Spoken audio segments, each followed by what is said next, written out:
a much larger area that's under a severe thunderstorm watch north of Washington.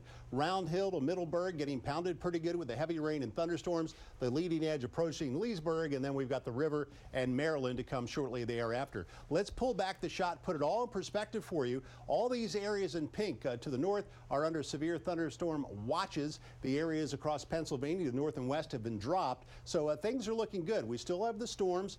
If you notice, we've got a few more south and west of Fredericksburg, but those during the evening hours here should begin to diminish just a bit, so that's good news. Let's switch gears and talk tropics. Irma, Category 5, top sustained winds 185 miles per hour, gusting to 225 miles per hour. It's moving to the west at about 50 miles per hour. It is going to keep that general theme for the next 4 or 5 days, and it's also probably going to very slowly weaken a bit from a Category 5 down to a Category 4, which is still a huge storm. Potential future motion, impacts, all that we'll cover for you coming up in just a little bit. All right, Doug, thank you. And we are tracking Irma tonight as millions in the storm's path prepare for worse.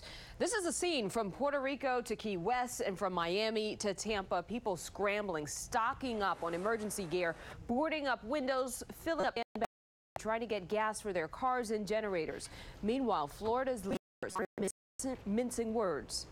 Unlike other hurricanes where we do a wait and see, take a wait and see what the hurricane is going to do, this hurricane is far too powerful, poses far too great a threat for us to delay actions any longer. Anybody in the Keys, to elect officials now and start evacuating now. A state of emergency is already in Puerto Rico and Florida. Both FEMA and the National Guard are already staging emergency supplies throughout that state.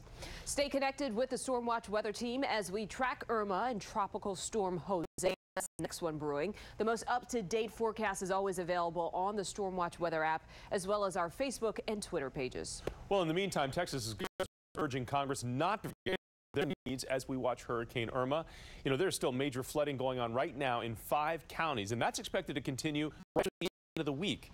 At least 60 people dead in the storm's aftermath. We're talking about Harvey. A massive benefit concert now is planned for 1 week from today. And happening right now, 2 groups of heroes heading home. Virginia Task Force 1 expected to arrive back in Fairfax County within the next couple of hours. For the past week, that team and Maryland Task Force 1 have been pulling the floodwaters down in Texas. Maryland Task Force 1 is returning home sometime tomorrow. The other big story we're following this hour, the massive backlash to the decision to end DACA. Protests broke out from coast to coast when the decision was announced. Sam Sweeney is monitoring this developing story for us at Sam. Michelle, it's been a busy day, and President Trump this afternoon said he has great love for dreamers. But earlier today, he sent shockwaves through the immigration and a warning to act on immigration soon because the DREAM Act as we know it is over. I have a love for these people, and hopefully now Congress will be able to help them do it properly. And I can tell you, in speaking to members of Congress, they want to be able to do something and do it right. The president singing praise for dreamers hours after 800,000 people live under DACA protection. Now there's a chance they may be sent back to countries they don't remember, or languages are spoken which they don't understand. We cannot have everyone who would like to come here. It's just that simple. The program provided legal status for undocumented immigrants who entered the U.S. as children.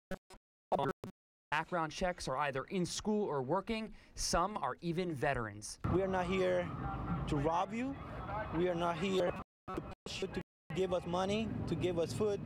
All we are asking is to give us one chance to work and do it legally. Protesters took to the street across the country today, arrested outside Trump Tower in New York. And here in D.C., demonstrators shut down Pennsylvania Avenue, but just blocked the Capitol, a message of compassion. Graham. Here's the good news for America.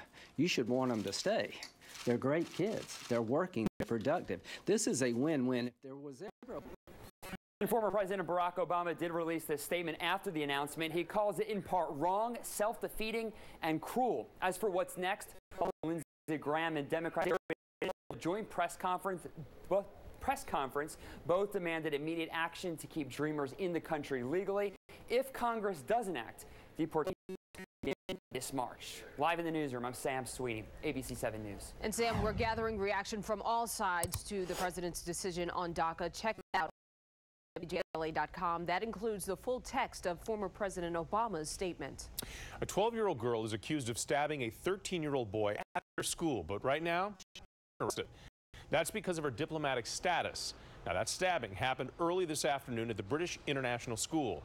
The young girl is accused of stabbing the boy in the back. He is Police have not said yet what prompted this stabbing.